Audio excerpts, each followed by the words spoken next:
Members of the jury, I stand before you today not merely as an advocate for truth, but as a voice for every soul deceived, every life destroyed, and every divine truth distorted by the defendant who stands accused before this court, Lucifer, also known as Satan. The charges are grave: identity fraud, claiming and establishing himself as Lord in the Old Testament, and heinous crimes against God and humanity till this day. The evidence I will present is not speculation. It is documented. It is scriptural. It is irrefutable. 1. Lucifer claimed and established himself as Lord to deceive and destroy humanity. In Isaiah 14 verse 14, he said, "I will ascend above the heights of the clouds, I will be like the Most High." As Satan, he tempted Christ using the kingdoms of the world over which he had dominion, and Christ referred to him as the ruler of this world, John 12 verse 31, John 14 verse 30. Paul, in 2 Corinthians 4 verse 4, calls him the God of this world, and John in 1 John 5 verse 19 testifies that the whole world lies under the control of the evil one. 2. Lucifer manifested as both the angel of light and Satan to promote evil through good and evil. Paul states in 2 Corinthians 11 verse 14 that Satan transforms into an angel of light in order to deceive. He has the ability to present himself as both good and evil. Lucifer and Satan are one being, expressed differently, yet revealing the same intentions, character, conduct, and eventuality. They both intended to sit as God. Lucifer said, "I will be like the Most High," and Satan is referred to as the ruler of this world.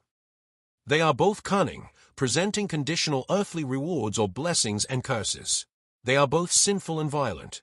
Ezekiel 28 verse 16 says sin and violence were found in Lucifer, just as Christ said of Satan that he is a liar and murderer from the beginning, John 8 verse 44.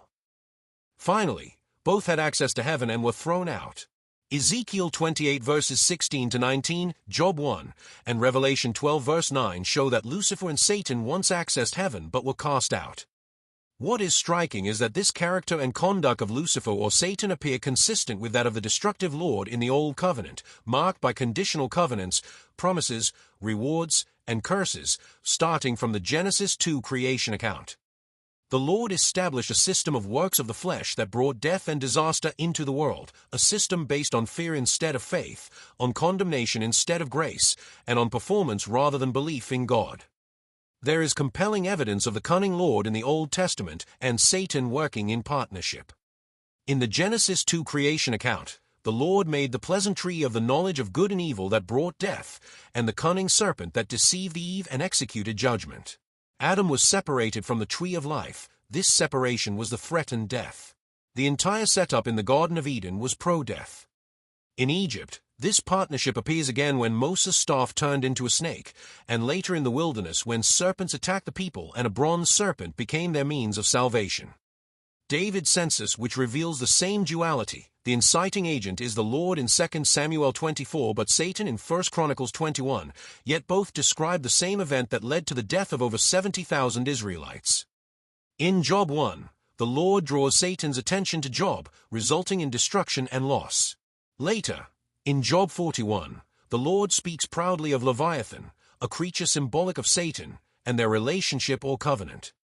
In Zechariah 3, the angel of the Lord and Satan appear together, forming a conditional covenant with Joshua the high priest, followed by the Lord rebuking Satan. This relationship, visible throughout the Old Covenant, worked to humanity's detriment. It contributed to the destruction and corruption of mankind through pestilence, famine, and the sword, mechanisms that have claimed billions of lives up to today.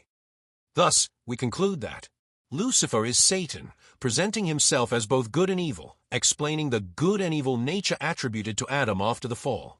We also conclude that Satan or Lucifer was the Lord responsible for the Old Covenant, the ministry of condemnation as described by Paul in 2 Corinthians 3, established in Eden and later exposed by Christ.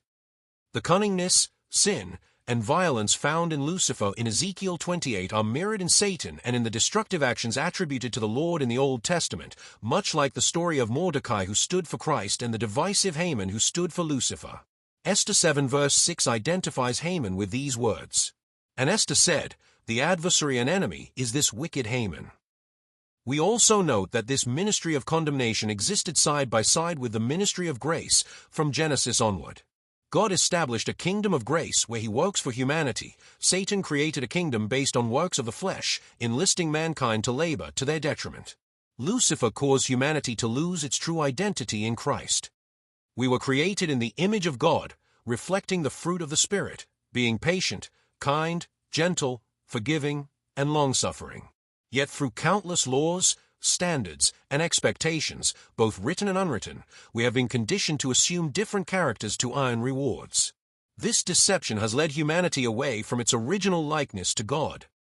Members of the jury, the one watching this, you have heard the evidence. You have seen the pattern. The facts are undeniable. I submit to you that Lucifer, also known as Satan, is guilty as charged. And I call upon you, the jury of conscience, to render a verdict that vindicates truth, restores justice, and exposes the greatest fraud ever perpetrated against God and humanity. The choice is yours. The evidence is clear. May justice prevail.